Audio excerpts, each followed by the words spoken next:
దేవునికి స్తోత్రము. హల్లెలూయా. మరి చాలాసేపు వెయిట్ చేసి ఉన్నారు, చాలా సంతోషం. ప్రభువైనటువంటి యేసుక్రీస్తు వారు 33.5 సంవత్సరాలు ఆయన సేవ చేశారు. కొద్ది నిమిషాలు మాత్రమే తీసుకుంటాను, ఎందుకంటే మనకు ఎక్కదు, అది మాత్రం డౌట్ లేదు. 33.5 సంవత్సరాలు ఆయన సేవ చేశారు. అయితే 33.5 సంవత్సరాల్లో ఆయన మాటను అంగీకరించింది బహు తక్కువ మందే. మరి ప్రభువైనటువంటి యేసుక్రీస్తు వారు 6 గంటలు సిలువ మీద ఉండి మరి 7 మాటలు పలికినటువంటి ప్రభువు నిజముగా మనం వాటిని పాటిస్తున్నామా? వాటిని అనుసరించి మనం నడుచుకుంటున్నామా? అవును, లేఖనాలు నెరవేర్చడానికే ఆయన మాట్లాడి ఉన్నాడు, అంతేనా? లేఖనాలు నెరవేర్చితే సరిపోతుంది ఆయనకి? ఆయన పని అయిపోయినట్టేనా? హేబేలు రక్తము నుంచి జకరియా రక్తం వరకునంట, ఇదిగో ఈ తరములో మనందరి మీదనంట విచారణ జరపాలంట. నువ్వు చేసినటువంటి పాపానికి, నేను చేసినటువంటి పాపానికంట విచారణ, ఎంక్వైరీ జరగాలి. నువ్వు ఎన్ని అబద్ధాలు ఆడావు, ఎన్ని పొరపాట్లు చేసావు, ఎలాగ తప్పిపోయావో వారి యొక్క రక్తం అయితే ఏమంటుంది? ఎంక్వైరీ జరగాలంటుంది. కానీ ప్రభు యొక్క రక్తం అయితే సిలువలో ఏమంటుందండి? వీరిని క్షమించు, క్షమించు. ఒక బంధాన్ని కలిగి ఉన్నాడు ఆయన, ఒక ప్రేమను కలిగి ఉన్నాడు ఆయన. 7వ మాటగా చూసుకున్నట్లయితే నిజంగా ఆయన సంపూర్తి చేసి, తండ్రి నీ చేతికి నా ఆత్మను అప్పగించుకుంటున్నాడు. మనం అనేక సార్లు దైవ సేవకుల ద్వారా వాక్యాన్ని విన్నాం కదా. తండ్రి ఎలాంటి వాడో, తండ్రితో సమానుడు కదా యేసుక్రీస్తు వారు కూడా. మరి ఈయన కూడా ఎందుకు ఆత్మను అప్పగించాలి? అప్పగించవలసినటువంటి పని ఉన్నదా? పని ఉన్నదంటారా? ఎందుకంటే ఆయన అప్పగించాలి. మానవ శరీరం ధరించుకునైనా ఈ లోకానికి వచ్చాడు పరిశుద్ధాత్మ ద్వారా. చివరిగా ఆయన అంటున్నాడు, తండ్రి నీ చేతికి నా ఆత్మను అప్పగించుకొనిచున్నాను. కీర్తనల గ్రంథము 31వ అధ్యాయము 5వ వచనంలో చూస్తే ఆయన లేఖనము నిజముగా 2000 సంవత్సరాలంటే దానికి ముందుగానే దావీదు ద్వారా దేవుడు పలికించాడు. ఏమని? నా ఆత్మను నీ చేతికి అప్పగించుకుంటున్నాను. ఎంత గొప్ప దేవుడండి, నమ్మకమైనటువంటి వాడు. అంటే ఈ 7 మాటల ద్వారా మనం ఏదో నేర్చుకోవాలి. ఈ సంవత్సరము ఏదో మనలో లోటు ఉన్నది, ఆ నిత్య జీవాన్ని పొందుకోవాలంటే ఇదిగో ఈ 3.5 సంవత్సరాలు, ఇన్ని సంవత్సరాలు నా వాక్యాన్ని మీరు వింటలేదే, ఇదిగో ఈ కలువరి శిలువలో నేను మీ కొరకు కాచినటువంటి రక్తము ద్వారా నేను మాట్లాడుచున్నాను. హేబేలు రక్తం అయితే ఇదిగో ఆ దేవునితోటి ఏమని మొర్ర పెడుతుంది, సమాధానం చెప్పాలి నా సహోదరుడని. కానీ క్రీస్తు రక్తం అయితే హేబేలు రక్తము కంటే శ్రేష్టమైనటువంటి ప్రోక్షణ రక్తము పలుకుతుంది, మనల్ని క్షమించమని, ఆయన రక్షణ మార్గంలో మనం నడవాలని. ఆదికాండము 2వ అధ్యాయము 7వ వచనంలో చూసుకున్నట్లయితే దేవాతి దేవుడు ఏం చేశాడంటే, అక్కడ దేవుడైన యెహోవా నేలమంటితో నరును నిర్మించి వాని నాసికారంధ్రములో జీవాయువుని ఓదగా నరుడు, చూడండి ఆయన ఇచ్చాడు. ఆయన ఇచ్చింది మనం ఏం చేయాలి? దాన్ని భద్రముగా పవిత్రముగా కాపాడుకుని మరలా మనం ఆయనకి ఇచ్చేయాలి. కానీ మనం ఏం చేస్తున్నాం? ఇది నాది. నువ్వెవరంటే ఏం చెప్తావు? అమ్మ మీరు ఎవరంటే ఏం చెప్తారు? విజయమ్మ గారు ఎవరంటే ఏం చెప్తారు? మీ పేరు, మీ ఊరు, మీ హస్బెండ్ గారు ఇవన్నీ చెప్తారు మీరెవరంటే తెలియాలంటే. కానీ నీవు అంటే దేవుని యొక్క వాక్యం ఏం తెలుస్తుంది? ఆత్మ. ఎజ్కేల్ గ్రంథం తీయ అవసరం లేదమ్మా, ఇది ఎజ్కేల్ గ్రంథంలో చూసుకున్నట్లయితే 3వ అధ్యాయంలో అక్కడ మనకు కనబడుతుంది. 19:21 వచనంలో అక్కడ మనకు కనబడుతుంది. నీవు అనగానే ఆత్మ అంట. అంటే మన ఆత్మలు ఎంత భద్రంగా మనం దాచుకోవాలి. మన ఆత్మల రక్షకుడు, ఆత్మల తండ్రికి మనం అప్పగించుకోవాలి. ఏ విధంగా అయితే మన ఆత్మని ఇచ్చాడో మళ్ళీ మనము పవిత్రంగా ఆయనకి మనం అప్పగించేవారుగా మనం ఉండాలి. అందుకే దేవుని యొక్క వాక్యం చేస్తుంది. సామెతల గ్రంథము 20 అధ్యాయము 27 వచనంలో చూసుకున్నట్లయితే నరుని ఆత్మ యెహోవా పెట్టినటువంటి దీపము, దాన్ని మనం వెలిగించుకోవాలి. ఈ లోకంలో ఉండగా దాన్ని వెలిగిస్తూ అనేక మందికి వెలిగిచ్చేవారుగా ఉండాలి. వెలుగుని ఇవ్వాలంటే ఏ విధంగా? దేవుని యొక్క వాక్యాన్ని, ఆయన చెప్పాడు కదా, నా మరణాన్ని జ్ఞాపకం చేసుకోమన్నాడు. ఎప్పటి వరకు? ఈ గుడ్ ఫ్రైడే రోజున కాదు, నేను వచ్చేంత వరకు నా మరణాన్ని మీరు జ్ఞాపకం చేసుకోవాలి. మనం జ్ఞాపకం చేసుకుంటున్నామా ఆయన యొక్క మరణాన్ని? ఆయన పడినటువంటి వేదన, కష్టము ఎవరు చేయలేరండి. ఆ త్యాగము, సిలువ ద్వారా మనకి విలువని తీసుకొచ్చాడు ఆయన. కానీ ఆ విలువని మనం ఉంచట్లేదు. మన క్రియల ద్వారా, మన మాటల ద్వారా, మన ఆలోచనల ద్వారా ఆ విలువను పోగొట్టేస్తున్నాం మనం. సిలువ యొక్క విలువని దేవుని బిడ్డలమైనటువంటి మనమే. నరుని ఆత్మ యెహోవా పెట్టినటువంటి దీపము, దాన్ని మనం జాగ్రత్తగా కాపాడుకోవాలంట. ఎందుకని? ఆయనకి ఇవ్వటానికి ఉంది కదా. ప్రసంగి గ్రంథము 12 అధ్యాయము 7వ వచనంలో చూస్తే ఏమని ఉన్నది? మన్నైనది వెనుకటి వలె మన్నైపోవును, ఆత్మ దాని దయచేసిన దేవుని యొద్దకు మరలా పోవును. నువ్వు జాగ్రత్తగా దాన్ని కాపాడుకుంటే దేవుని యొద్దకు వెళ్తాది మన ఆత్మ. లేకపోతే ఎక్కడికి వెళ్తాదండి? నిత్యాగ్నిలోకి వెళ్ళిపోతాది. అగ్ని ఆరదు, పురుగు చావదు. బైబిల్ గ్రంథంలో అనేకమంటి ఉపమాన రీతుల్లో చూపించాడు దేవుడు. ఒక ధనవంతుడు లాజరు విషయంలో చూపించాడు. మీ మనోనేత్రాలు తెరవండి, ఈ విధంగా ఉంటాది అని. అయినప్పటికీ కూడా మనము వింటున్నాము, వెళ్ళిపోతున్నాం, శుభ్రపరచుకుంటున్నాం. కానీ వాక్యాన్ని మన హృదయంలో భద్రపరుచుకుని వాక్యానుసరం కనుక మనం నడుచుకోకపోతే ఎన్ని ఆత్మలు వచ్చి దూరం, ఎన్ని దెయ్యాలు వచ్చినాయి? 7 దెయ్యాలు వచ్చి. అంటే మన ఆత్మని చాలా జాగ్రత్తగా మనం కాపాడుకోవాలి. కాపాడుకోవాలంటే దేవునికి మాత్రమే మనం భయపడాలి, మనుషులకు కాదు. కానీ మనుషులకు భయపడతాం, మనకున్నటువంటి సమస్యలకు మనం భయపడతాం, మనకున్నటువంటి వ్యాధులకు మనం భయపడతాం. ఎవరికి భయపడమని దేవునికి వాక్యం సెలవుస్తుంది? మత్తయి సువార్త 10వ అధ్యాయము 28వ వచనంలో చూసుకున్నట్లయితే దేవుని యొక్క వాక్యం సెలవిస్తుంది, ఆత్మను చంపనేరక,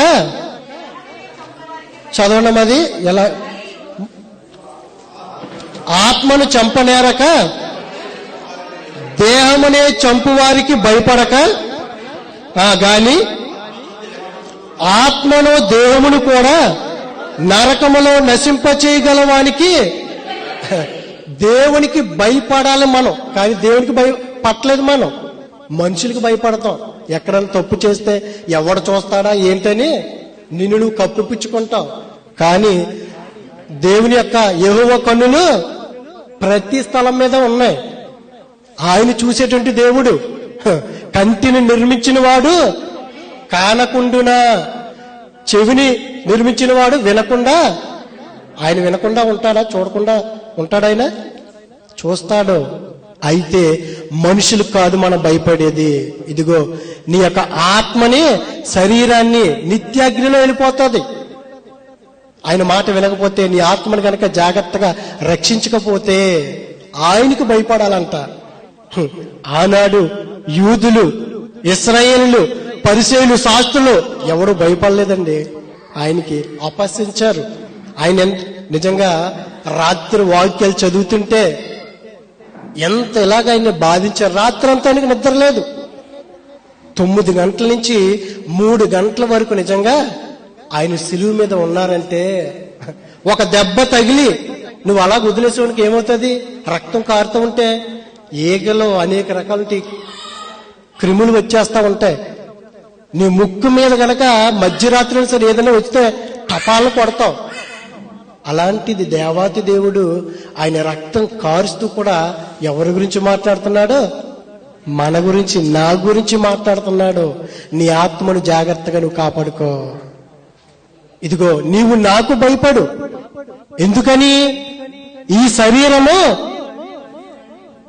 శరీరం మనం విడిచిపెట్టి వెళ్ళిపోవాలి కదా. యోహాను సువార్త 6వ అధ్యాయము 63వ వచనంలో ఏమని ఉన్నది అక్కడ? ఆత్మయే జీవింపచేయుచున్నది, శరీరము కేవలము నిష్ప్రయోజనం అంటున్నాడు. ఆత్మే మనం జీవింపచేయుచున్నది. ప్రభువా, నా ఆత్మ నేను చాలా జాగ్రత్తగా కాపాడుకోవాలి, పవిత్రంగా దాచుకోవాలి ప్రభువా. లేకపోతే ఏం చేస్తాడు? ఒకరు చూసాం కదా పాత నిబంధన గ్రంథంలో ఏమైపోయింది? రాజుగారి సంగతి ఏమైపోయింది? దేవుని యొద్ద నుంచే దురాత్మ ఒకటి వచ్చింది. దేవుని యొక్క ఆత్మ వెళ్ళిపోయి దురాత్మ వచ్చింది. ఎవరికి? సౌలు గారికి. మనం ఆ విధంగా ఉండకూడదు. దేవునికి లోబడి మనం జీవించినట్లయితే, అయ్యో నన్ను జీవింపచేవాడు నా దేవుడు, దేవుడిచ్చినటువంటి ఆత్మే. కానీ మనము ఈ శరీరానికి ఎన్ని అంగులు చేస్తామని మనం పొద్దు నుంచి నిద్రపోయే వరకు కూడా ఎన్ని అంగులు చేస్తాం, ఎంత సమయాన్ని వెచ్చిస్తాం. కానీ ఆత్మ విషయంలో అయితే తర్వాత చూద్దాంలే, వినకపోయినా పర్లేదు, వినకపోయినా పర్వాలేదు. కానీ ఆయన మన కొరకు ప్రపంచంలో ఎవ్వరూ చేయనటువంటి గొప్ప త్యాగాన్ని ఆయన చేసి ఉన్నాడు. అయితే ప్రభు యొక్క వాక్యం సెలవిస్తుంది, నీ ఆత్మను చాలా జాగ్రత్తగా నువ్వు కాపాడుకోవాలంటే ఏం చేయాలంట? మన యొక్క శరీరాన్ని, ఆత్మను ఏం చేసుకోవాలి? శుభ్రపరచుకోమంటున్నాడు. చూడండి అమ్మా, 2 కొరింథీయులకు రాసినటువంటి పత్రిక 7వ అధ్యాయం 1వ వచనం చూసుకున్నట్లయితే, అయిపోయింది, నేను ముగించేస్తాను.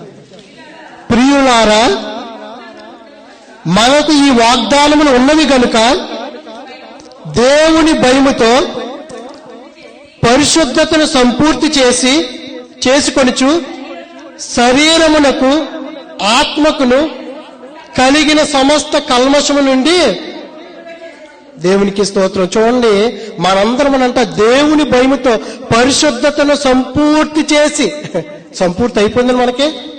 మన ఆత్మ ఉన్నంత వరకు కూడా చాలా జాగ్రత్తగా మనం ఏం చేసుకోవాలి? రోజుకి మన పవిత్రతని సంపూర్ణం చేసుకోవాలి. అంటే ప్రాచీన స్వభావాన్ని మనం విడిచిపెట్టి నవీన స్వభావం మనం ఏం చేయాలి? ఎదిగేవారుగా మనం ఉండాలి. అప్పుడు సంపూర్తి చేసుకోగలము. ఇంకిక్కడ శరీరమునకును ఆత్మలకు కలిగిన సమస్త కల్మషమును, మన శరీరానికి మలినము, పాపము, మన ఆత్మకి, వీటిని శుభ్రపరచుకోవాలంటే దేవుని యొక్క వాక్యము ద్వారా తప్ప దేని ద్వారా చేసుకోలేము. వాక్యాన్ని మనం వింటున్నామండి, కానీ ఏం చేస్తున్నాం? బూడిదలో పోసిన పన్నీర్ అంటారు చూసారా, ఆ విధంగా మనం చేస్తున్నాం. ఎవరు?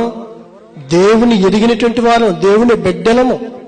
తన స్వకీయులే ఆయన అంగీకరించలేదు కదా, తన సొంత వారే యేసుక్రీస్తుని అంగీకరించలేదు. మరి మనం దేవుని యొక్క వాక్యాన్ని మనం వింటున్నాం, ఆ సిలువుకు మనం విలువనిచ్చేవారుగా మనం ఉంటున్నామా?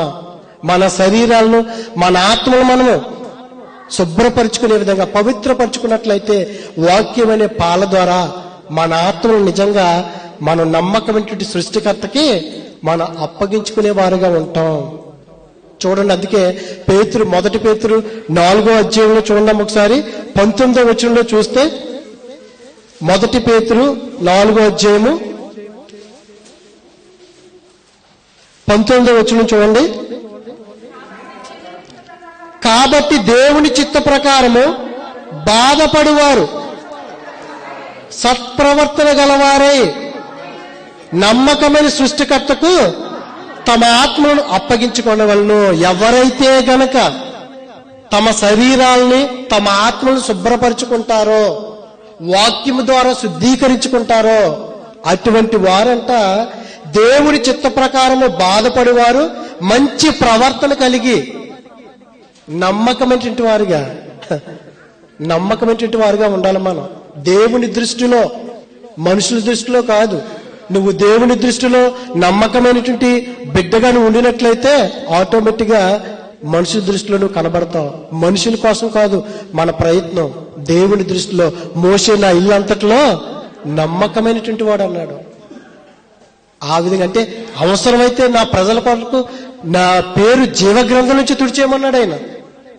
అటువంటి నమ్మకం బిడ్డలుగా మనం జీవించినట్లయితే చివరిగా మనం చూద్దాం, సృష్టికర్తకు నమ్మకమైన సృష్టికర్తకు తమ ఆత్మను అప్పగించుకునేవాళ్ళను. అలాగే మరి ఒక వ్యక్తి చూసుకున్నట్లయితే మరి అతడు నిజంగా శుభ్రపరుచుకున్నాడు కనుక దేవాతి దేవుడు ప్రభు ఏ విధంగా అయితే తండ్రి నీ చేతికి నా ఆత్మను అప్పగిస్తున్నానని ఎంత ధైర్యంగా చెప్పాడు ఆయన.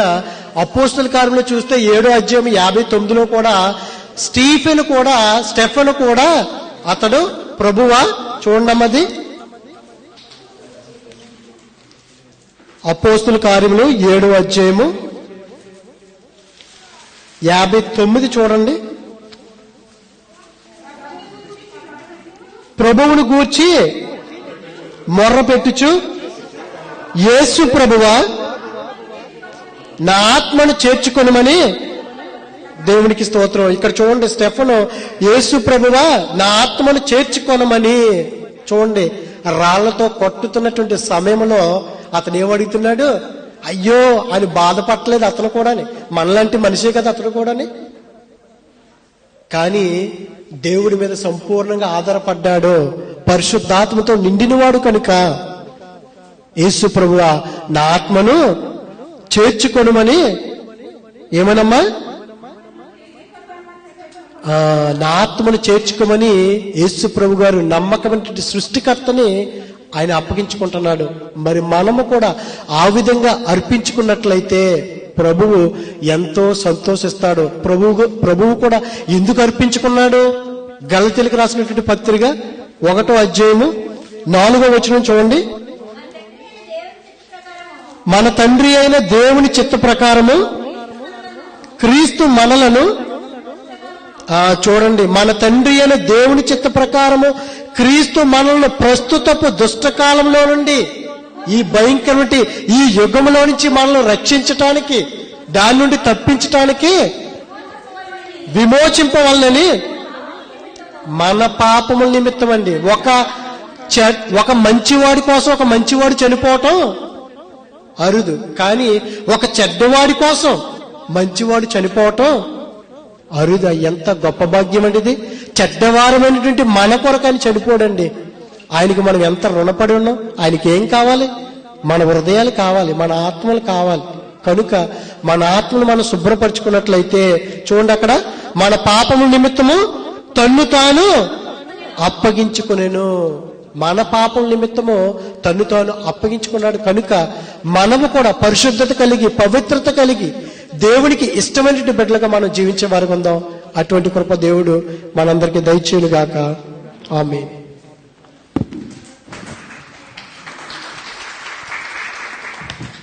మరి చక్కగా సహోదరులందరూ కూడా ఈ 7 మాటలను విశ్లేషించారు.